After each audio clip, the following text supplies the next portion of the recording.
My own family humiliated me, seating me at the kids' table for Thanksgiving while mocking my very existence.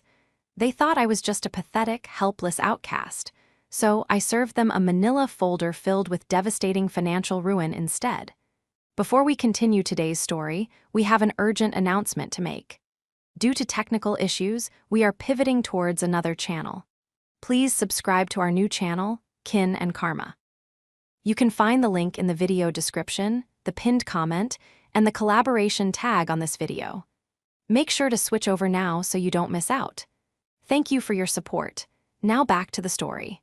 The persistent, agonizing hum of the radiator was the only sound in my cramped apartment, save for the ragged, uneven rhythm of my own breathing. I was 34 years old, shivering under 3 layers of blankets, fighting off a severe case of pleurisy that felt as though someone had wedged a sheet of broken glass between my ribs every time I inhaled. The doctor had mandated strict bed rest and absolute quiet, a prescription that was violently interrupted by the sharp, demanding ring of my cell phone buzzing against the nightstand.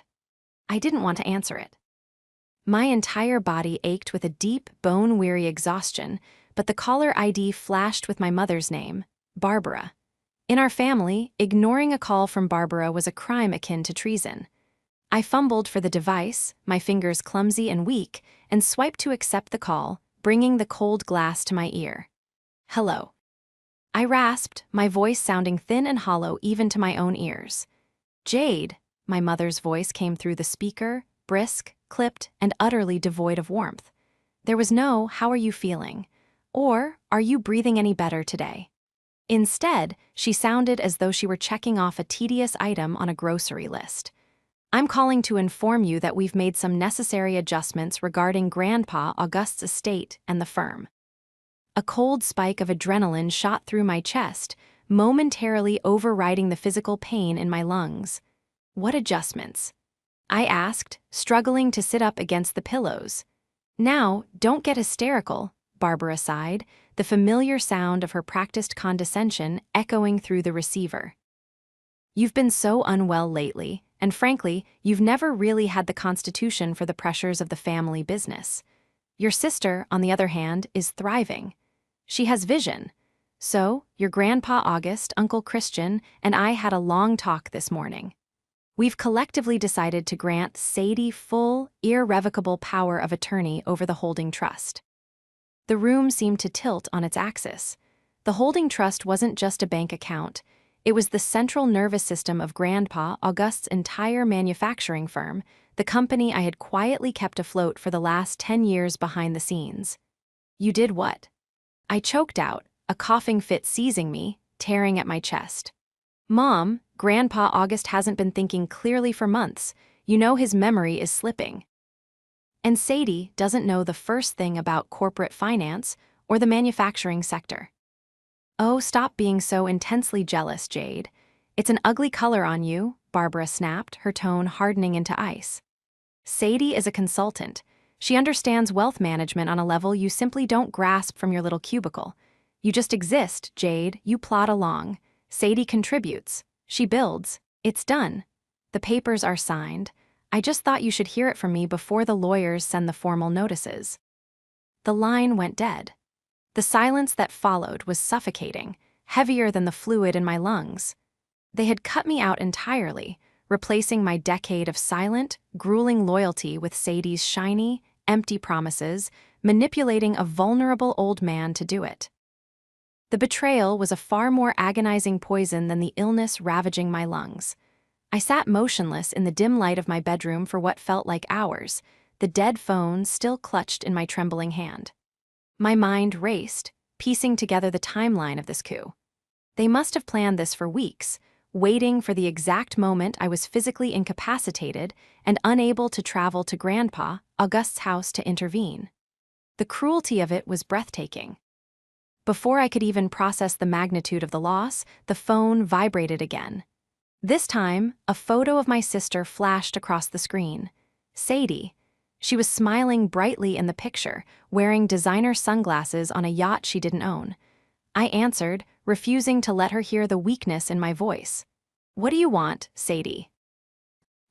Wow, someone's cranky, Sadie trilled, her voice dripping with artificial sweetness. I could hear the clinking of glassware in the background. She was clearly out celebrating. Mom told me she broke the good news. I just wanted to call and check on my big sister.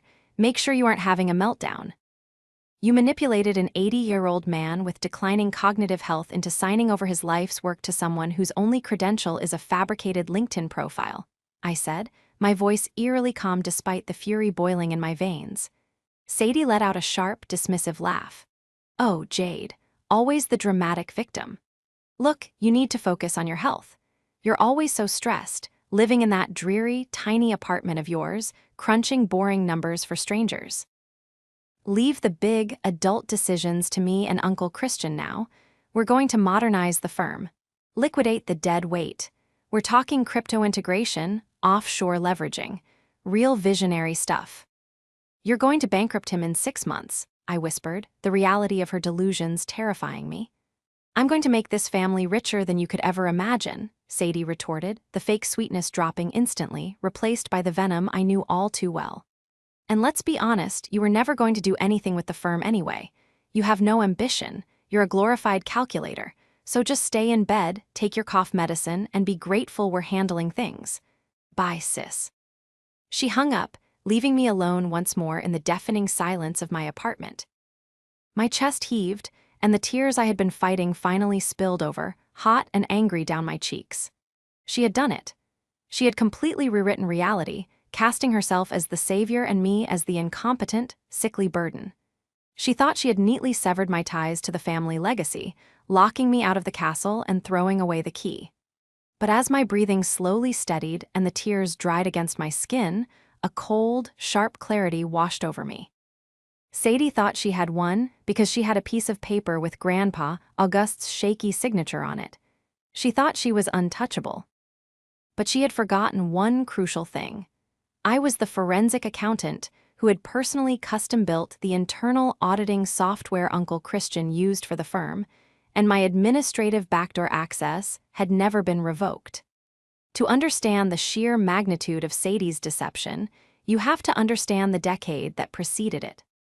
In my mid-20s, while my peers were backpacking through Europe or climbing the corporate ladder in glamorous cities, I was sitting in a dusty, windowless office at the back of Grandpa Auguste's manufacturing plant. When the recession had hit hard, Uncle Christian, who loved the title of manager but hated the actual work, had panicked. The ledgers were a mess, vendors were threatening to cut off supply, and the firm was bleeding cash.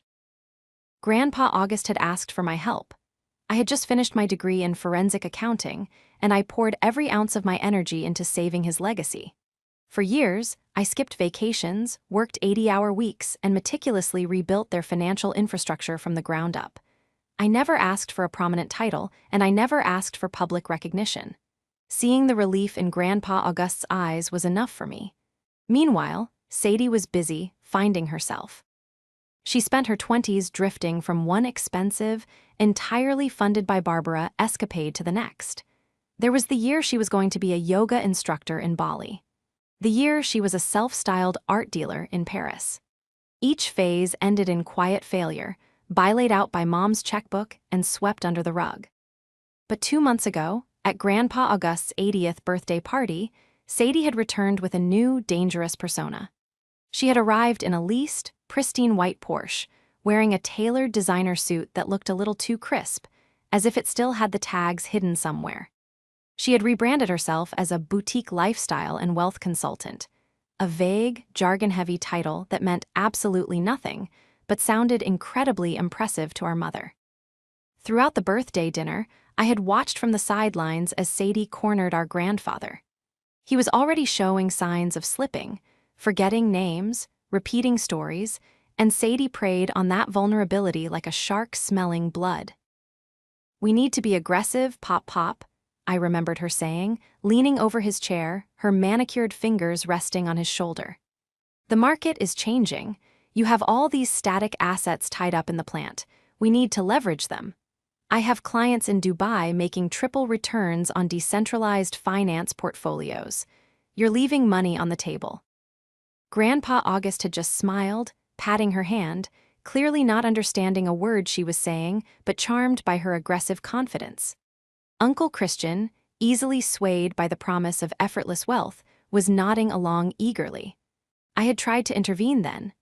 I had calmly pointed out that manufacturing relied on liquid capital and stable investments, not volatile offshore schemes. But Barbara had immediately shut me down. "Oh, Jade, please," my mother had scoffed, waving her wine glass at me. "Don't be so negative. Sadie is dealing with high-net-worth individuals now. She knows what she's talking about. You're just an auditor. You look for mistakes. Sadie looks for opportunities." I should have seen it coming then. I should have recognized the hunger in Sadie's eyes when she asked Uncle Christian, supposedly just out of professional curiosity, for the login credentials to the main operating accounts to run some predictive modeling. She had been laying the groundwork for this takeover right in front of me, wrapping her greed in corporate buzzwords and our mother's blind favoritism. They had spent my entire life underestimating me, mistaking my quiet diligence for weakness. They were about to learn exactly how dangerous a quiet auditor could be. The moment the screen of my phone went black, a profound and eerie stillness settled over my bedroom. The feverish heat in my chest, the agonizing pain of the pleurisy, it all suddenly felt distant, muffled by the roaring rush of blood in my ears. They had orchestrated a coup. My own mother, my uncle, and my sister had leveraged my grandfather's declining mind to lock me out of the very foundation I had spent my entire adult life reinforcing. They believed I was neutralized, bedridden, and powerless. But they had forgotten one crucial thing: I am a forensic accountant. I don't just look at numbers, I build the architecture that houses them. 10 years ago, when I first overhauled the manufacturing firm's archaic bookkeeping, I installed a custom, localized enterprise resource planning software. Uncle Christian, terrified of technology, had begged me to maintain emergency administrative access in case he ever locked himself out of the primary ledger. I had coded a secure, encrypted backdoor into the master server. I hadn't used it in nearly 3 years, trusting that the automated fail-safes I put in place would keep the company's daily operations humming. Sadie, in her arrogant rush to seize control of the holding trust, clearly hadn't bothered to audit the firm's IT infrastructure. She thought having a piece of paper signed by a confused octogenarian made her a master of finance. I threw off the heavy blankets, shivering as the cold air hit my sweat-dampened pajamas. I dragged myself out of bed, each breath a sharp, staccato gasp, and stumbled toward the small desk in the corner of my living room.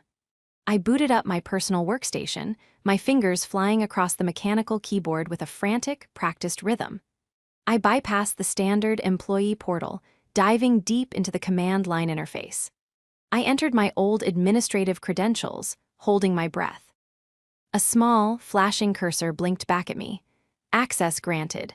The relief was sharp and immediate, but it quickly morphed into a cold, clinical focus. I was in.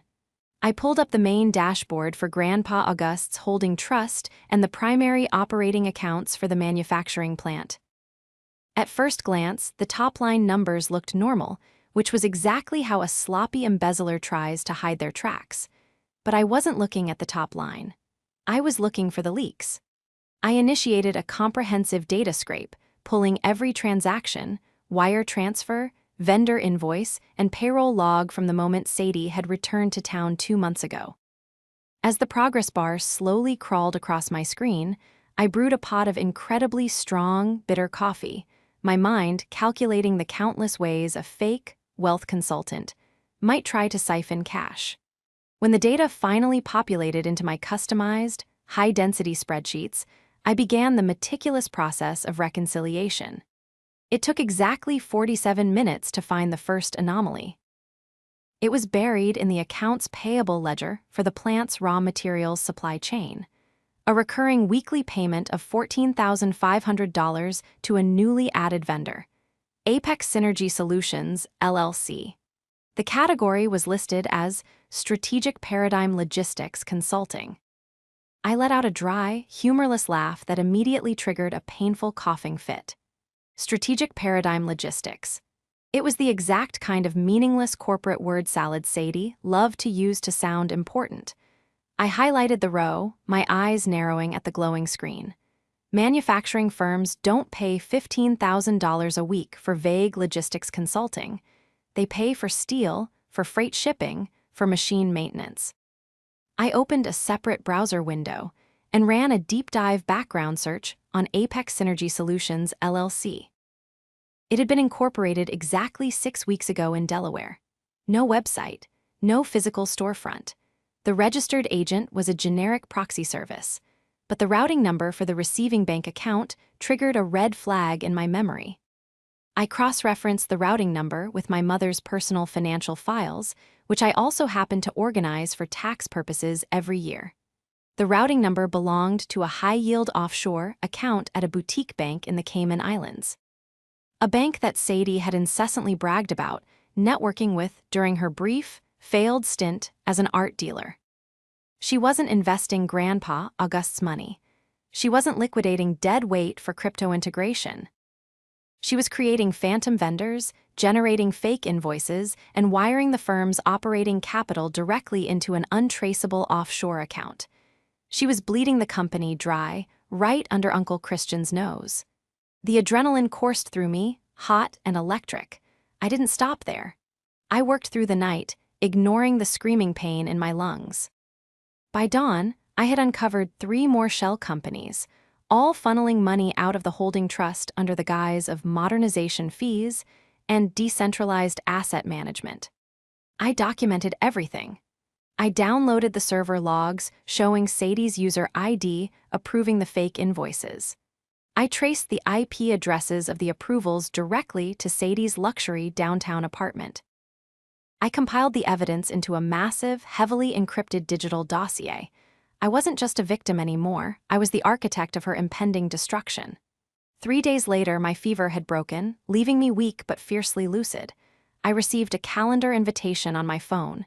It was from Uncle Christian, mandatory executive briefing, plant main office. 2:00 p.m. My mother had been CC'd along with Sadie. They were formalizing the transition. They expected me to dial in, meek and defeated, to listen to them dismantle my grandfather's legacy. Instead, I took a hot shower, dressed in my sharpest, most severe charcoal suit, and drove to the manufacturing plant.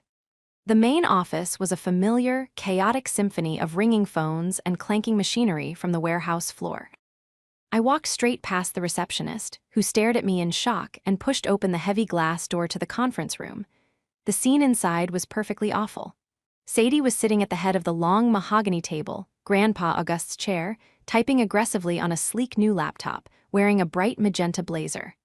Uncle Christian was pacing nervously, looking over a stack of glossy, branded folders. Barbara sat off to the side, sipping a sparkling water, looking immensely proud. Jade.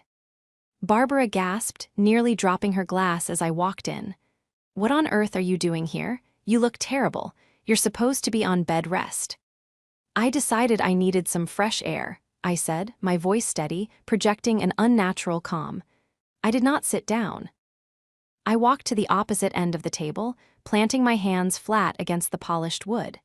Sadie stopped typing, a flicker of genuine annoyance crossing her perfectly contoured face. "Look, Jade, this isn't the time for a dramatic entrance. We are in the middle of restructuring the primary asset pipelines. Uncle Christian and I have real work to do. You can review the meeting minutes later." "I don't need the minutes, Sadie," I replied, holding her gaze. I reached into my leather tote bag and pulled out a single, neatly printed piece of paper. I slid it down the length of the table. It came to a stop right in front of Uncle Christian. "I'm just here to ask a quick operational question. Uncle Christian, who authorized the transition to Apex Synergy Solutions for our logistics oversight." Uncle Christian frowned, picking up the paper. It was a simplified ledger I had mocked up, highlighting the $14,500 weekly withdrawals. "Apex what? I don't know anything about this. Sadie, is this one of your new efficiency contractors?" Sadie's eyes snapped down to the paper, and for a fraction of a second, the smug mask slipped. A muscle in her jaw twitched, but she recovered quickly, letting out a heavy, exaggerated sigh. Honestly, Jade, Sadie drawled, leaning back in her chair and crossing her arms. This is exactly why you aren't involved in the macro-level strategy. Apex Synergy is a dynamic liquidity partner. They are optimizing our downstream supply bottlenecks using advanced predictive modeling. It's high-level asset leverage. You wouldn't understand the paradigm shift. I let the silence hang in the air for a long, agonizing moment. I looked at my mother, who was nodding along, completely hypnotized by the jargon. A dynamic liquidity partner, I repeated, tasting the sheer absurdity of the words. I took a step forward. That's fascinating, Sadie. Because according to the Delaware Division of Corporations, Apex Synergy Solutions has no employees, no physical assets, and no operational history prior to 6 weeks ago. And strangely enough, the IP address used to approve their invoices traces back to the Wi-Fi router in your living room. The color drained from Uncle Christian's face. He looked from the paper to Sadie, his mouth slightly open. Sadie, what is she talking about? She's insane. Sadie erupted, slamming her palms on the table, her voice shrill and defensive. She's a jealous, psychotic hacker. Mom, are you hearing this? She's illegally spying on my private networks because she can't handle that I'm actually successful. Jade, that is enough. Barbara stood up, her face flushed with maternal outrage.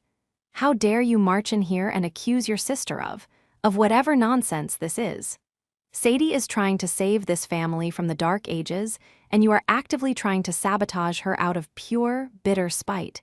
You should be ashamed of yourself. Mom, look at the routing numbers, I said calmly, refusing to raise my voice.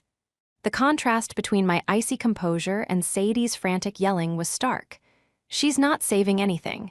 She is embezzling operating funds. Uncle Christian, if you don't freeze the main account by Friday, you aren't going to make payroll for the warehouse staff next week. You're a liar, Sadie shrieked, pointing a trembling finger at me. I am tripling our portfolio. I have investors in Dubai begging for a piece of this firm. Uncle Christian, don't listen to her. She doesn't understand high finance. I understand basic addition and subtraction, Sadie, I countered, locking eyes with my uncle. Check the balances, Christian. Don't look at her glossy folders. Log into the bank portal right now and look at the actual cash on hand. Uncle Christian looked paralyzed, caught between the nephew he trusted and the niece spinning tales of endless wealth. Barbara marched over and grabbed my arm, her grip painfully tight.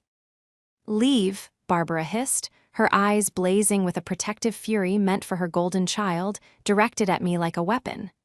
You are not welcome here, Jade. Go back to your apartment. You are completely delusional. I gently but firmly removed my mother's hand from my arm.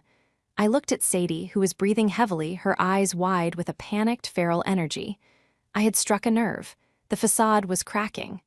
I'll leave, I said softly, picking up my bag. But the math won't. You can't outrun a ledger, Sadie, no matter how many buzzwords you use. I turned and walked out, leaving a toxic cloud of doubt hanging heavy in the conference room. The first confrontation was merely a tremor. I needed to prepare for the earthquake. Returning to my apartment, I threw myself back into the digital trenches. Sadie, panicked by my sudden appearance, made the exact mistake I was counting on. She tried to cover her tracks.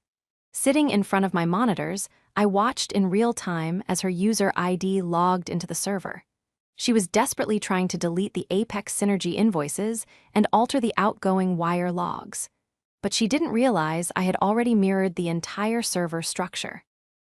Every time she deleted a file, she was only deleting a shadow copy, while simultaneously generating a permanent, time-stamped log of her attempting to destroy corporate records.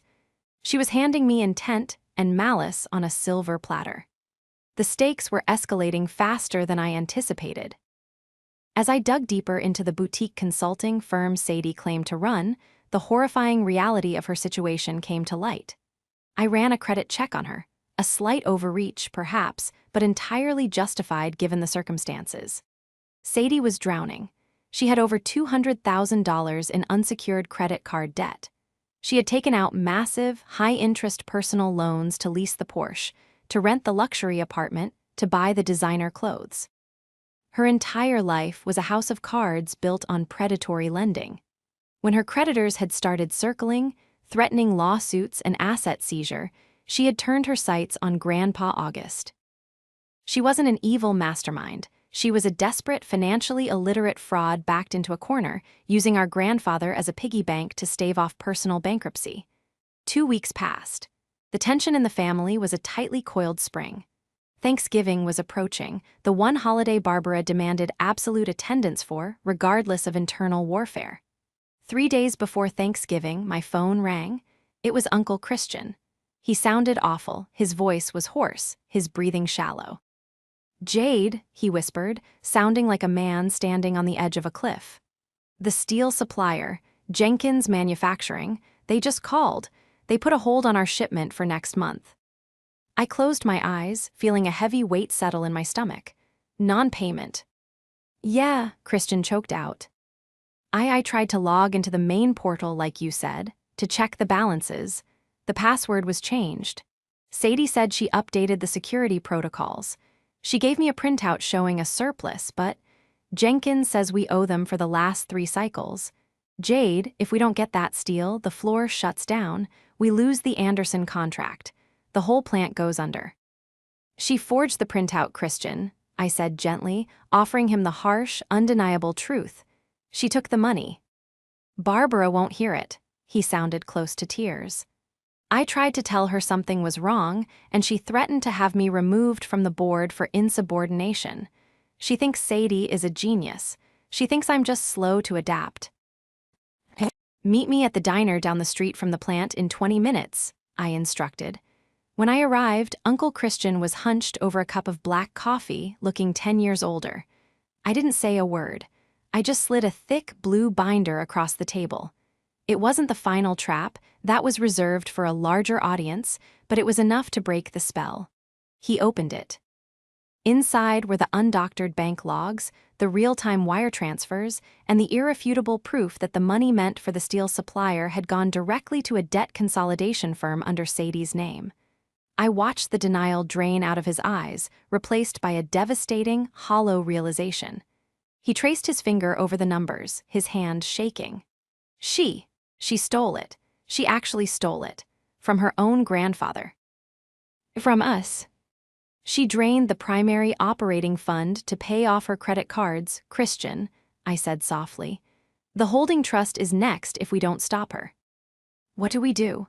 He looked up at me, entirely lost, finally seeing me not as the quiet niece in the corner, but as the only person capable of saving them. If I go to the police, Barbara will never forgive me. She'll say I framed Sadie. It will destroy the family. No, I said, a cold, hard resolve settling over me. The police come later. If we do this quietly, Mom will find a way to cover it up, to bail her out, to blame us. Sadie needs to be exposed where Mom can't protect her, where she can't spin the narrative. Where? He asked, terrified. I looked at the calendar alert buzzing on my phone. The annual family Thanksgiving dinner. At the table, I have everything I need. You just make sure Grandpa August is there, and you let me do the talking. I'm going to burn her fake empire to the ground. The drive to my mother's house on Thanksgiving Day was agonizingly slow, the roads choked with holiday traffic, and a biting, freezing rain that mirrored the cold dread pooling in my stomach. The back seat of my sedan was empty, save for a single, thick, heavy manila folder. It contained over 200 pages of meticulously printed, highlighted, and cross-referenced financial ruin. It was the culmination of weeks of exhaustive digital forensic work. A paper trail so brutally clear that not even my mother's weaponized denial could obscure it. When I finally pulled into the sprawling, manicured driveway of my childhood home, I parked directly behind Sadie's leased, pristine white Porsche. I sat in my car for a long moment, the engine idling, feeling the residual ache in my lungs from the pleurisy. I took a deep, steadying breath, picked up the folder, and walked out into the freezing rain. The moment I pushed open the heavy oak front door, the overwhelming scent of roasted turkey, sage stuffing, and expensive Pinot Noir washed over me.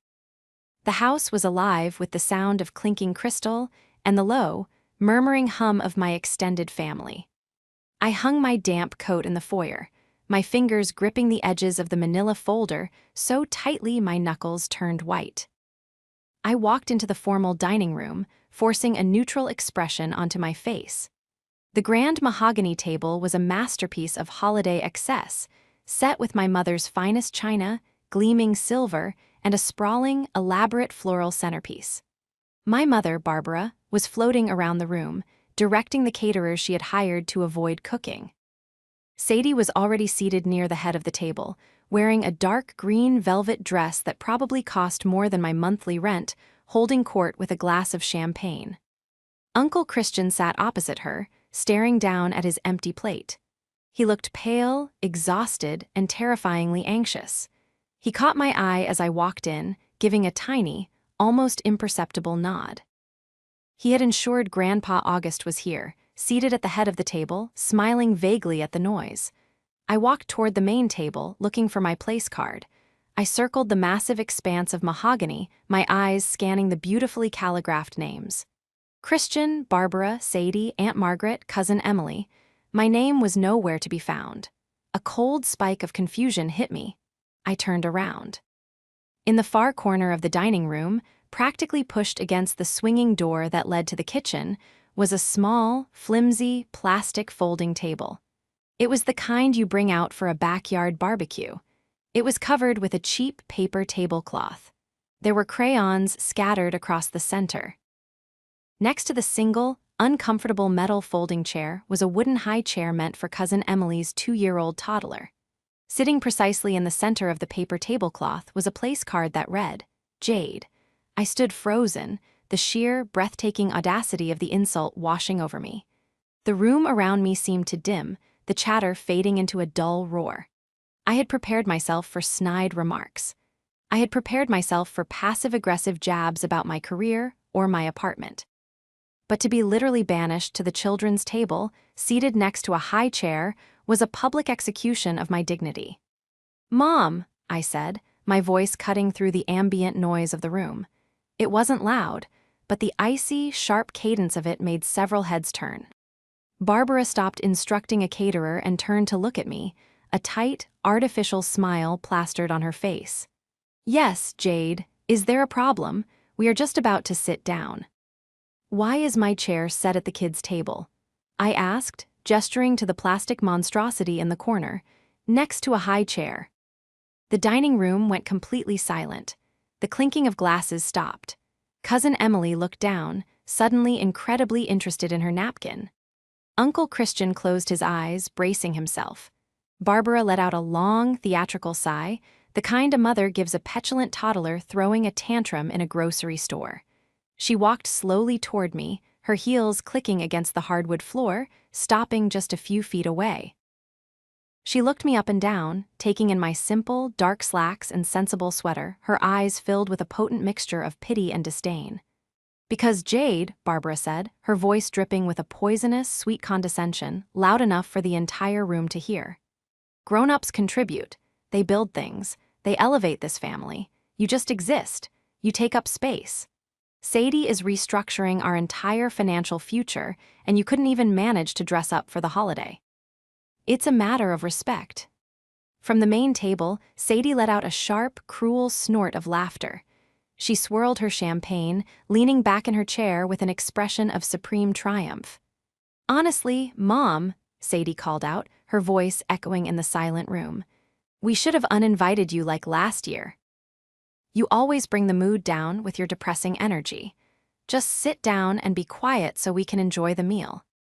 For 10 years, I would have lowered my head. I would have swallowed the agonizing lump of humiliation in my throat, walked over to that plastic table, and eaten my turkey in silent, burning shame. I would have let them rewrite reality. But not today. I didn't say a word. I didn't yell. I didn't cry. I simply walked forward, bypassing my mother entirely. I marched directly to the center of the grand mahogany table. I reached out, grabbed the heavy, ornate silver gravy boat, and shoved it unceremoniously to the side, spilling a puddle of brown sauce onto the pristine white linen. Then, I took the thick manila folder from under my arm and slammed it down onto the center of the table. The sharp smack of the heavy paper hitting the wood sounded like a gunshot in the quiet room. "What on earth are you doing?" Barbara shrieked, rushing forward. "You're ruining the tablecloth." I ignored her, keeping my eyes locked on Sadie. Her smug smile had faltered slightly, replaced by a flicker of genuine apprehension. "Since we are talking about contributions," I said, my voice eerily calm, projecting across the room with the practiced authority of a lead auditor presenting findings to a hostile board. "I thought it would be a perfect time to review exactly what Sadie has been contributing to this family over the last 8 weeks. I flipped open the heavy cover of the manila folder. "Exhibit A," I announced, pulling out a stack of glossy, high-resolution bank logs. I slid them across the table toward Uncle Christian. He didn't need to read them, he already knew, but the performance was necessary. "These are the primary operating ledgers for Grandpa August's manufacturing firm. 2 months ago, right after Sadie was granted power of attorney over the holding trust, a new vendor appeared. Apex Synergy Solutions, LLC. They have been billing the firm $14,500 a week for strategic logistics consulting." "Jade, stop this immediately," Barbara demanded, her face turning a mottled red. "This is inappropriate. We have guests." "It gets more inappropriate, Mom," I fired back, not breaking my rhythm. I pulled out the next document. "Because Exhibit B is the Delaware Corporate Registry filing for Apex Synergy Solutions. It's a shell company. It has no employees. It has no physical address." I pulled out a third stack of papers, these ones stamped with aggressive red banking headers. I threw them down in front of Sadie. "And Exhibit C," I continued, my voice rising just enough to command absolute silence from the stunned family members around the table, "are the IP address logs and the offshore wire transfer receipts. Every single one of those fake invoices was approved from the Wi-Fi router inside Sadie's luxury apartment. The money, over $116,000 so far, was wired out of the firm's operating capital, routed through a boutique bank in the Cayman Islands, and then immediately deposited into 3 separate debt consolidation firms." Sadie pushed her chair back violently, the wood scraping harshly against the floor. Her face had drained of all color, leaving her looking sickly and panicked. "She's lying," Sadie screamed, her voice shrill and desperate, pointing a trembling finger at me. "She hacked my computer. She manufactured those documents. Mom, she's trying to frame me because she's insanely jealous." "Am I framing you for your credit card debt too, Sadie?" I asked, pulling out the final, most devastating piece of paper. It was a comprehensive, undeniable summary of her personal liabilities. "Because according to this, you are $240,000 in unsecured debt. Your Porsche is 3 months behind on lease payments. You aren't a wealth consultant. You are a broke, desperate fraud who decided to use our grandfather's declining memory as a personal ATM to stave off your own bankruptcy." "Shut up," Sadie shrieked, lunging forward as if to grab the papers, but Uncle Christian suddenly stood up, his massive frame blocking her. "Sit down, Sadie," Christian growled, his voice vibrating with a terrifying, suppressed rage. "Christian, don't listen to her." Barbara cried out, moving to Sadie's side, grabbing her daughter's arm protectively. "Look at the letterhead, it's obviously fake. Jade has spent all week in her apartment concocting this sick fantasy to ruin our holiday. Sadie is making us millions." "Barbara, open your damn eyes," Uncle Christian roared. The sound was so loud, so violently unexpected from the usually passive man, that Barbara actually flinched, taking a step back. Christian slammed his fist down onto the table, rattling the crystal glasses. "The steel supplier cut us off on Tuesday. We couldn't make payroll without tapping into the emergency reserves. The money is gone. She stole it. She forged my signature on the secondary approvals, and she stole the firm's operating cash to pay off her own credit cards." The absolute certainty in Christian's voice shattered the remaining illusion in the room. This wasn't a jealous, sisterly spat anymore. The manager of the firm was confirming the theft. Barbara stared at Christian, her mouth opening and closing silently. She looked down at the documents scattered across the ruined table, the highlighted offshore accounts, the aggressive letters from debt collectors addressed to her golden child. The reality was a physical weight pressing down on her, and I watched in real time as her meticulously constructed world of superiority collapsed into dust. "Sadie," Barbara whispered, turning to look at her favorite daughter, her voice trembling, pleading for an excuse. "Sadie, tell him it's a misunderstanding. Tell him it's an investment strategy." Sadie didn't answer. She was backed against the sideboard, breathing heavily, looking like a trapped animal. The arrogant, untouchable consultant was gone. She was just a terrified fraud whose lies had finally caught up to her. From the head of the table, a small, frail voice broke the heavy, suffocating silence. Grandpa August was staring at the manila folder, his wrinkled hands shaking slightly as they rested on the armrests of his chair. He looked at Sadie, then at me, then at the scattered papers. The confusion that usually clouded his eyes had temporarily parted, replaced by a profound, agonizing heartbreak. "Please," Grandpa August whispered, a single tear escaping and tracking down his weathered cheek. "Please tell me this isn't true." "I'm sorry, Grandpa," I said softly, the anger suddenly draining out of me, leaving behind a deep, hollow sadness for the man who had built our family. "It's true." "You little bitch," Sadie suddenly screamed, lunging at me across the table, knocking over a wine glass that shattered onto the floor. "I deserved that money. I am the only one in this family with any style. You're just a pathetic little auditor who wants to drag everyone down to your miserable, boring level." Before she could reach me, Uncle Christian grabbed her by the shoulders, physically hauling her back. "You are done," Christian spat, his face inches from hers. "You are completely, totally done. The power of attorney is voided as of this second. You are not to step foot on the firm's property. You are not to log into a single server. And if you ever come near this man again," he pointed a shaking finger at Grandpa August, "I will personally drag you out by your hair." Christian turned to the rest of the silent, horrified room. "Thanksgiving is over. Everyone go home." He looked at me, the anger in his eyes softening into a profound, exhausted gratitude. "Jade," he said quietly, "call your lawyer friends. Tell them we need to file a formal police report for grand larceny first thing Monday morning."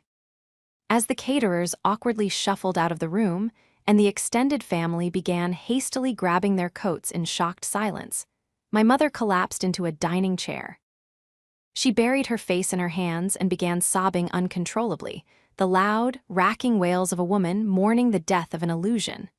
Sadie stood frozen, realizing for the first time that there was no check Barbara could write to bail her out of a federal wire fraud charge. I didn't gloat. I didn't smile. I calmly reached down, picked up the scattered documents, and placed them neatly back into the manila folder. I had done what I came to do.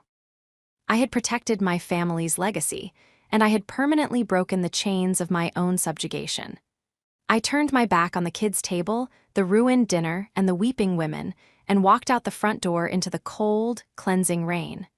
The fallout was swift, brutal, and entirely legally binding. At 8:00 a.m. on Monday morning, I did not go to my cramped apartment office. I walked through the front doors of the manufacturing plant, flanked by two senior partners from the most aggressive corporate fraud litigation firm in the city, contacts I had built over a decade of meticulous auditing work. Uncle Christian was waiting for us in the lobby, looking exhausted but resolute. We locked down the building. I personally severed every digital connection Sadie had ever touched, scrubbing her access from the servers, the banking portals, and the physical security grids. The lawyers filed an emergency injunction with the state, freezing the holding trust and officially voiding the fraudulent power of attorney Grandpa August had been coerced into signing.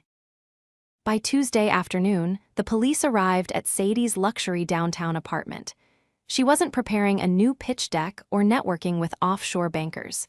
She was desperately packing suitcases, trying to flee the state before the inevitable crash. They arrested her in the lobby of her building. The charges were staggering: grand larceny, elder abuse, wire fraud, and forgery.